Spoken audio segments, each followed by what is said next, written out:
अभी लोग ग्रामीणों के साथ जिला कलेक्टर पहुंचे हो घेराव करने के लिए, क्या मामला है, किस लिए पहुंचे हो?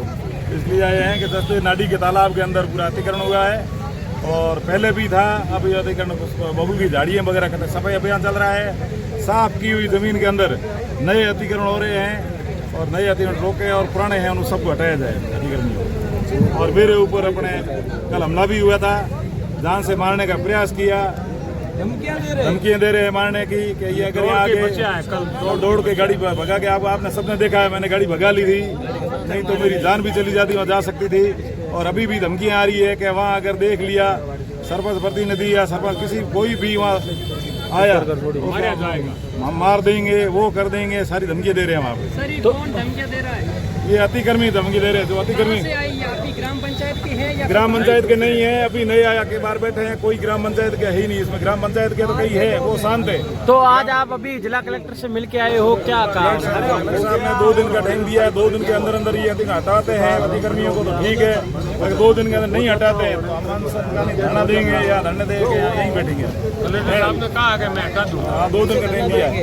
एसपी साहब को कहा हम पूरी कार्रवाई करेंगे। सर, आज ये प्रदर्शन में तहसीलदार के खिलाफ भी नारेबाजी हो रही थी, आखिर प्रशासन से आपकी क्या बहस रही है? किस कारण प्रशासन के खिलाफ नारेबाजी? प्रशासन तहसीलदार साहब उसमें बिल्कुल सहयोग नहीं कर रहे और तहसीलदार साहब जब हम पंचायत से कोई अगर काम कर रहे हैं, अगर सफाई वगैरह होता रहा तो उस समय तहसीलदार साहब आते हैं कि ये किसके आदेश से कर रहे हैं और कौन करवा रहा है। और जब हम कई बार कॉल करते हैं तहसीलदार साहब ये अपने अतिक्रमण हो रहा है तो कि नजदीक मत जाना, ऐसी का मुकदमा हो जाएगा, वो जो हो जाएगा। और दूसरे कई को मैं कॉल को मुझे ये बता दें, दूसरे कोई कॉल करता है उन्हें बोलते एक ही शब्द बोलते हैं कि वहाँ जमीन है ग्राम पंचायत की, पंचायत के नाम से दर्ज है, पंचायत जाने और आज मेरा कोई लेना देना नहीं है। और दो तरफा खेल हो रहा है, 2 तरफा तहसीलदार साहब गेम खेल रहे हैं। इधर क्या करते हैं, कलेक्टर साहब और एडीएम साहब को गलत रिपोर्ट पेश करते हैं, गलत गाइड कर रहे हैं। ये जो भी अतिक्रमण हो रहा है अतिक्रमियों का सहकार दे रहा है और हटाने के नाम पे जीरो, कोई कार्रवाई नहीं है। सामने अतिक्रमियों को सहयोग दे रहा था। सर, वो वास्तविक मौके पर कितनी जमीन है और किसके अधीन है? 250 बीघा जमीन है, ग्राम पंचायत बाड़मेर ग्रामीण के नाम से दर्ज है और अपने आगोर की जमीन है, तालाब का आगोर है, ग्राम पंचायत ग्रामीण के नाम से दर्ज है। रिपोर्ट में जिसका आपने नाम लिखवाया है नवल किशोर लीलावत, नवल किशोर एडवोकेट है, वो कह रहा है कि सरपंच प्रतिनिधि खुद जो है वो घुमा फिरा है।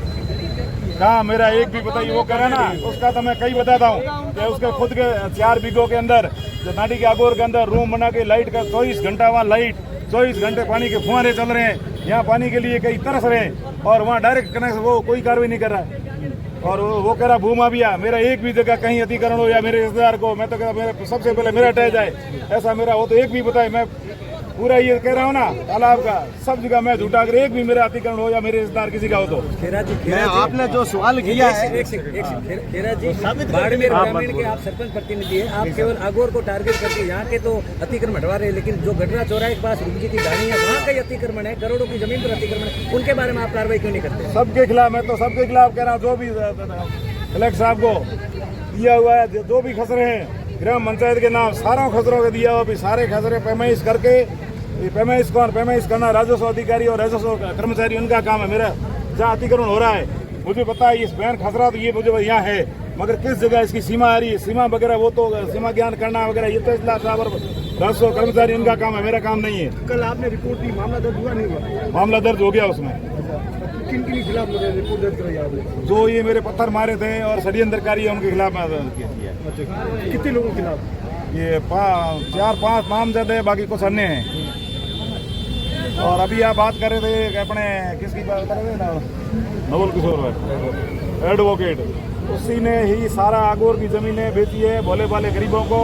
और पास में खातेदारी भूमि है, खातेदारी की यार्ड में खातेदारी का खसरा नंबर वो लिखते हैं और कब्जा इस आगोर में दिलवा रहे। ऐसे कई उसने प्लॉट बेच दिए, साल में 2-4 प्लॉट बेचते थे। वहाँ प्लॉट की रेट कम से कम 20 लाख रे प्लॉट है, तो साल में 2-3 ऐसे प्लॉट बेचता है तो वो 40-50 लाख होता है। बाकी उसका है मेन SC/ST का मुकदमा करवाना, बलात्कार जैसे मुकदमे करवाने और छेड़छाड़ जैसे मुकदमे करवाने, यही उसका धंधा है और वकालत कुछ नहीं। वकालत के नाम पे और SC/ST के नाम से सब लोगों को ये भी कहना है, कल जब आप वहाँ पहुँचे थे तो महिलाओं के साथ जो है वो छेड़खानी की थी, वो उनका कहना है। मैं जिस जगह से रवाना हुआ था ना, वहाँ से वीडियो स्टार्ट करके रवाना, मेरे साथ में थे, मैं पूरा वीडियोग्राफी मैं कहीं भी न तो मैं न औरतों को लास्ट में मेरे को हमला किया वो आए थे, मैं न तो औरतों वहाँ गया न वहाँ औरतें थी। ये बता रहा है 2 तारीख से धरना था, कोई वहाँ धरना प्रदर्शन कुछ नहीं था, ये झूठा है। और सबको, आपको मीडिया वालों को पता है, सब प्रशासन को पता है कि इसका धंधा यही है। निकमा एक नंबर का ब्लैक, तो ये धंधा है तो प्रशासन कार्रवाई क्यों नहीं कर रहा है? कर नहीं रही, एक नंबर ब्लैक मेलर है, छेड़छाड़ का